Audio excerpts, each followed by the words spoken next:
豪猪浑身长满尖刺，到了发情期该如何交配？难道不会刺伤配偶吗？在危机四伏的自然界中，动物们为了生存下去，不得不提高自己的生存能力，其中不乏一些进化出独特能力的生物，比如用尖刺防御敌人的刺猬。然而在自然界中，身上长满尖刺并不是刺猬的专属特点，因为在豪猪的身上同样拥有着上万根的尖刺。既然这样的话，那么在豪猪进入发情期后，应当如何进行交配呢？进入发情期后的雄性豪猪会从空气中弥漫着的气味来寻找心仪的对象，这就导致可能会有多只雄性同时看上一只雌性，而豪猪又属于一夫一妻制的动物，因此这个时候的豪猪与大部分动物一样，都需要通过打斗一决胜负，并且还要经过雌性的同意，否则交配根本不可能顺利完成。所以在打斗中获胜的雄性一般都会用鼻子嗅对方的生殖器，来判断他是否处于性兴奋的状态，然后用自己的尾巴作为支撑点，将身体全部立起来。如果雌性同意雄性的交配请求，那么它们就会做出相同的动作来回应。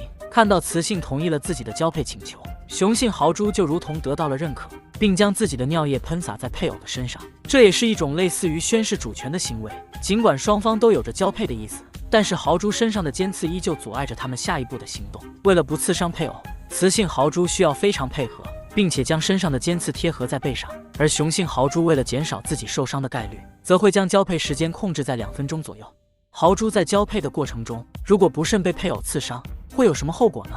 由于豪猪每年只有一次繁殖机会，所以它们为了更好的繁殖后代，必须反复多次的进行交配。虽然每次的时间只有2分钟左右，但是在频繁的交配中，雄性豪猪被配偶刺伤也是难免的事情。那么它们被刺伤后，会有什么严重的后果吗？当雄性豪猪被刺伤后，其实并不会发生什么大事，这是因为在人们的研究中发现，豪猪刺的末端有一层类似于抗生素的油脂，这样一来，尽管雄性被刺伤，也不容易造成伤口感染，并且豪猪的自愈能力非常强，过不了多久伤口就能够完全愈合了。那么在雌性豪猪分娩的过程中，它们不会被幼崽身上的刺伤害到吗？要知道，豪猪身上的刺并不是后天长出来的，而是从它们出生开始就已经存在的。但其实并不用过于担心，因为豪猪幼崽在母亲肚子里的时候，它们身上所有的毛发都是柔软的，只有出生后接触到空气，才会逐渐变得坚硬，所以雌性并不会因此受到额外的伤害。但是这并不代表着雌性就完全没有被刺伤的风险，因为生产过程中一旦出现意外，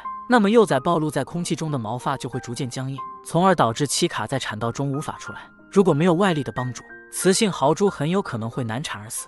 豪猪身上的刺可以随意脱落，那么它们的刺全部用完后，又会有怎样的情况发生呢？豪猪身上的刺与刺猬最大的不同，就是它们能够控制刺的脱落，因此这些刺不仅能够作为豪猪的防御手段，用来攻击敌人也是一个十分有力的武器。豪猪的刺主要由角质蛋白构成，与人类头发的成分十分相似。更重要的是，它们的尖刺同样是从毛囊中长出来的，也就是说，即使尖刺脱落，在不久之后也能够重新长出来。那么豪猪身上的尖刺究竟有多厉害，能够让许多动物都退避三舍呢？事实上，在豪猪尖刺的末端有一个小小的倒钩，这样一来，在尖刺刺入敌人的体内后，就不会轻易脱落。如果强行拔出，则会受到2次伤害。更重要的是，生活在野外的野生动物，在被豪猪尖刺伤害后，没有人类的帮助就无法及时拔除，并且随着它们不断的运动，这些尖刺会越扎越深，到最后甚至会导致它们休克，从而出现生命危险。所以自然界中的很多动物都不敢主动靠近豪猪，像老虎、狮子这样的大型动物也只能等它们的尖刺脱落完后再前去捕捉。尽管豪猪凭借着自己的实力在自然界中拥有了一席之地，但是却没能逃过人类的捕杀。无论是它们身上的尖刺还是豪猪肉，都是十分珍贵的资源，因此被豪猪经济价值所吸引的人们开始不断对其进行捕杀，从而导致其数量越来越少。为了避免豪猪走向灭绝的道路，有关部门已经将其列为了保护动物，一旦有人伤害它们，就会受到法律的处罚。本期视频到这里就结束了，对此你还有什么想说的吗？欢迎在评论区留言。